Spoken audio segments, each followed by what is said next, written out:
Hey guys, today we're talking about entrepreneur doubts, how to kill not legit doubts. We will walk through that path with me in this video. Doubt. Everyone has them, me including. Some of them are reasonable and some of them are delusional. And where do they come from? I want to start with, defining why do you become an entrepreneur. Everyone has their reasons. It might be a family business. In my case, I was hyped up about the idea of being an entrepreneur while I was at school.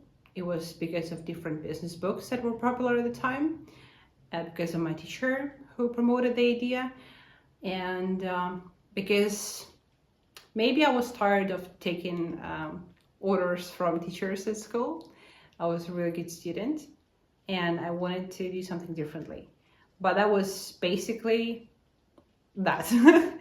No substantial reason behind wanting to do something. So right after school, even before I entered the university, I started doing teaching English or doing different jobs that are weird. But they mean that you're creating something of value and you're helping others and you're making money, and it feels great when you're young. Then while studying at university, I started taking up learning web design and UI UX and mobile design and so on. And this is how I got expertise, by the way, in design and branding. So the next reason, the most substantial reason as to why I started doing mentorship, so I started doing branding agency, it lies in my purpose in life. Initially, at school, I thought, well, I want to make a lot of money. Like, I did not grow up in a wealthy family. I want to make a lot of money. And then I slowly moved away from that goal, and I realized that that's going to be the most of me opening up on the videos. It's so cringe. But I want to create love on this planet and to share more of love. In order to do that, you need to have partners to start a family with. You need to have kids in the future. You need to bring your family that already exists closer.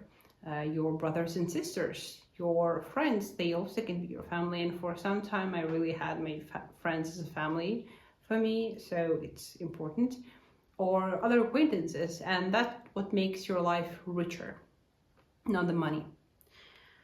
But in order to have that in my rational mind, I understand that you need the foundation.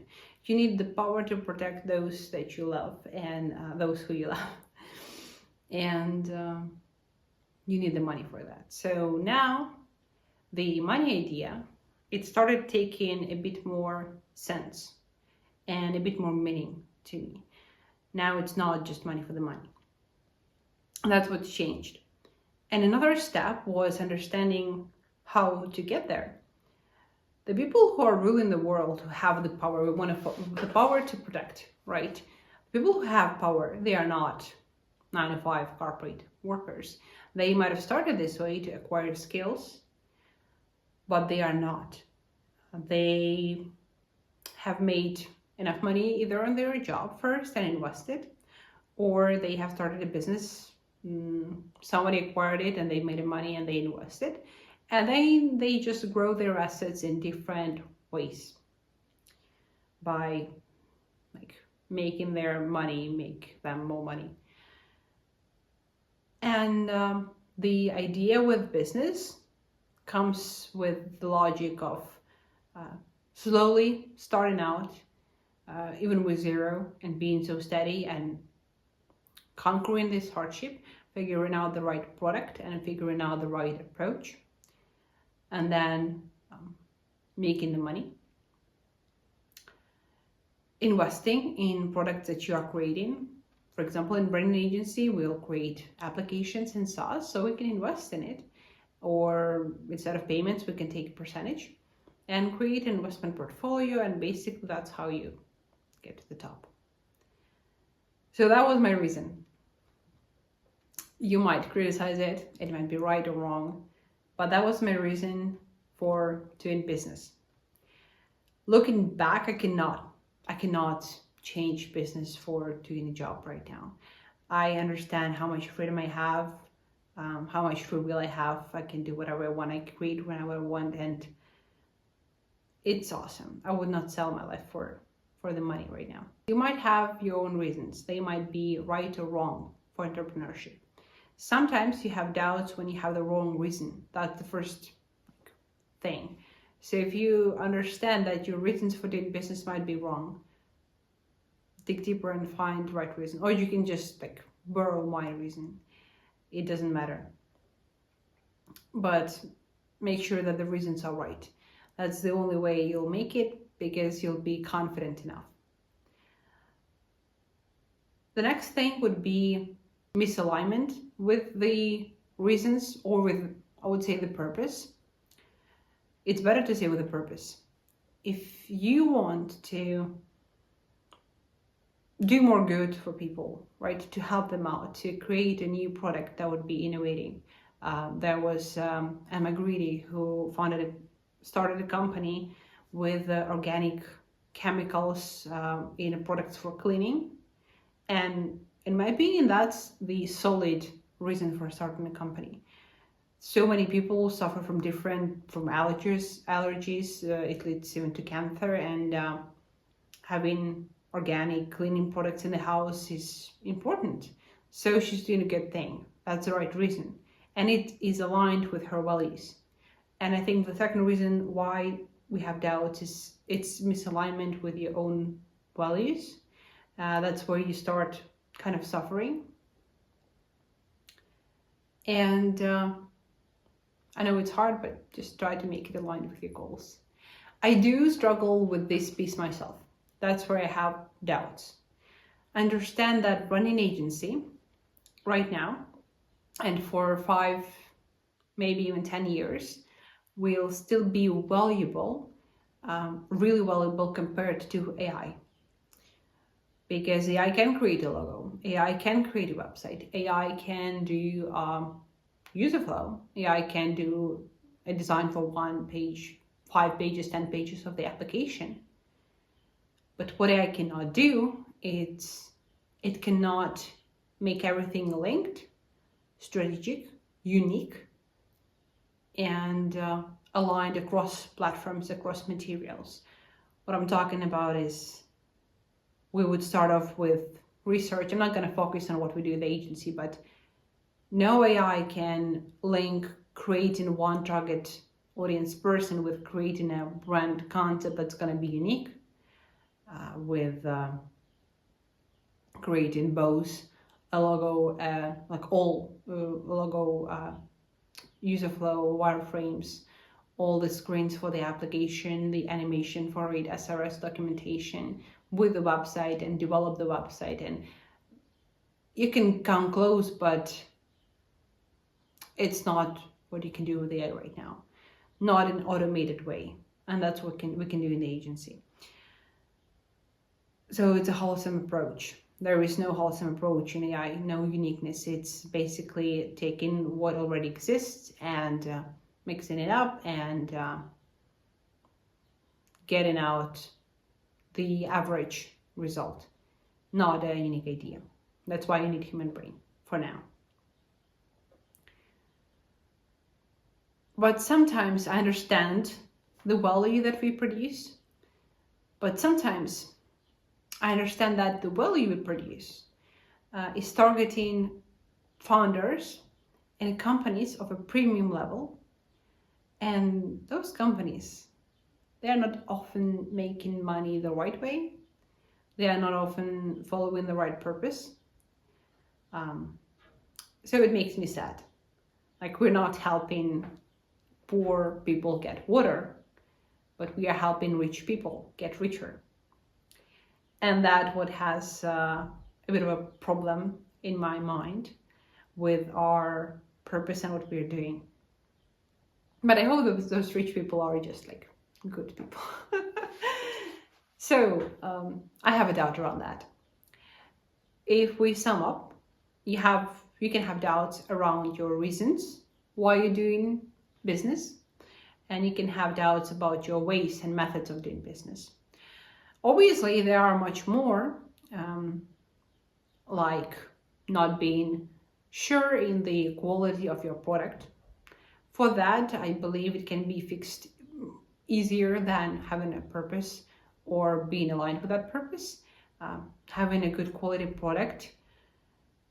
I believe there are many checklists, like in Alex Hormozi books, or some other Danco books, podcast, for checking the quality of your product. So I won't do that. Now, these doubts are legit, but then there are doubts that are not backed by any reason, not backed by any logic, and I think you can just forget about them. You can just remove them easily. You have to kill unlegitimate doubts. Why? You, I guess, understand it in your mind because it's bad. Why is it bad? Because it destroys your confidence, it destroys your ability to work and your desire. And when you're not confident and you don't have the desire, your brain assumes that you've already lost, but you didn't. So if you can be sad and not confident for no reason, why can't you be happy and confident for no reason? And why? Because it does not serve you. Always, that's the trick from Leila Hormozi videos. She's always asking herself before saying anything or performing any action in the company, does it serve the business? And if it doesn't serve the purpose, it doesn't serve you, and doubt do not serve, especially unlegit ones, then just make yourself forget about them. Make yourself forcefully happy. Like, that's such a stupid advice, but forcefully turn on the Happy by Pharrell Williams song and make yourself happy. That's such a stupid advice.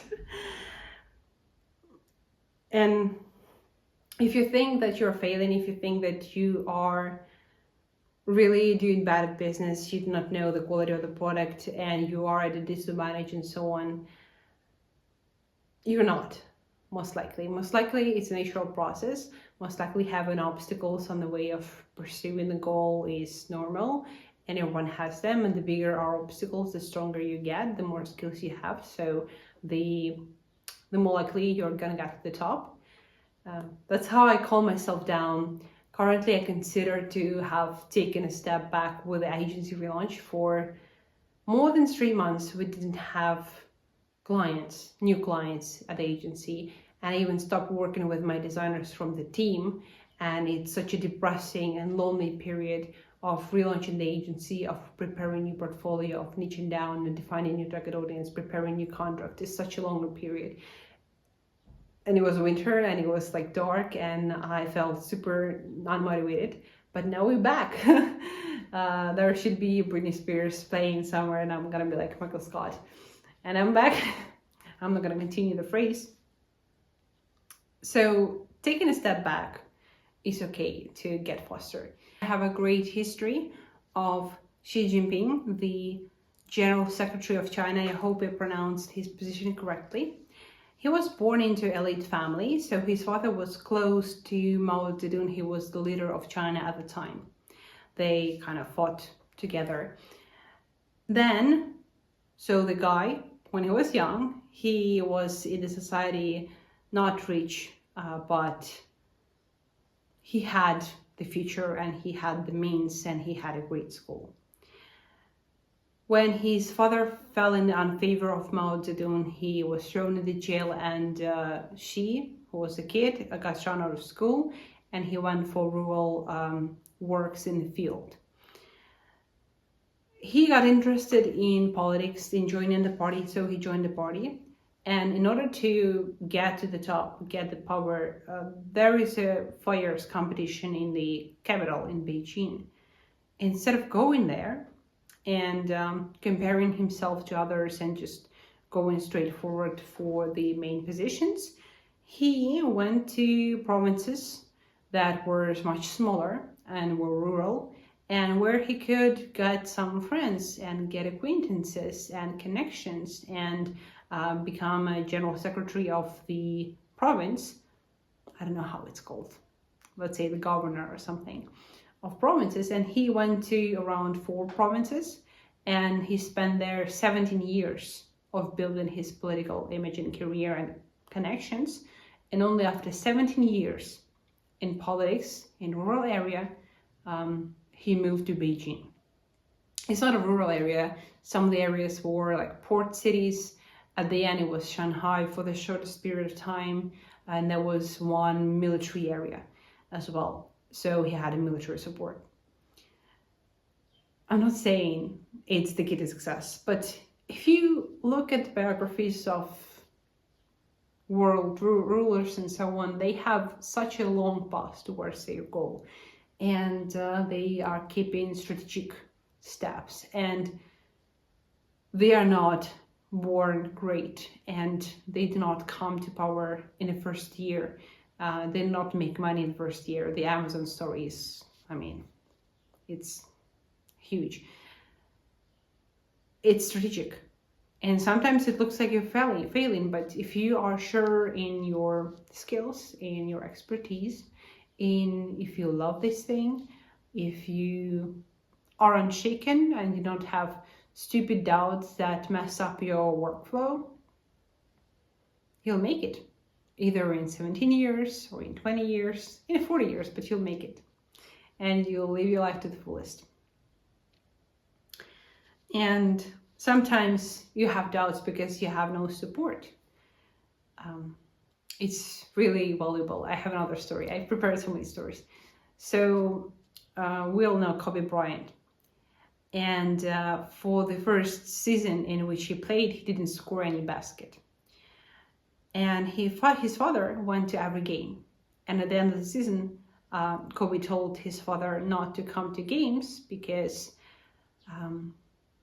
he does not see Kobe scoring any baskets. I mean, it might be disappointed for him. And his father told him, no, like, I'm not coming to watch you score. I'm coming to watch you because you're my son and I support and love you, and I just want to like watch you play. That's the thing. And that's the unconditional love and support that you might have. Not everyone is rich or lucky enough to have it. So if you don't have that, perhaps this video can be the support that you need. If you need someone to tell you that you don't have to be afraid and move on and keep going, all this cliche stuff, I can do that. Because everyone has some special ability. It just matters if you're supported or not, and if you don't have supporters. I believe in you. That's a great note to end the video. See you in the next video.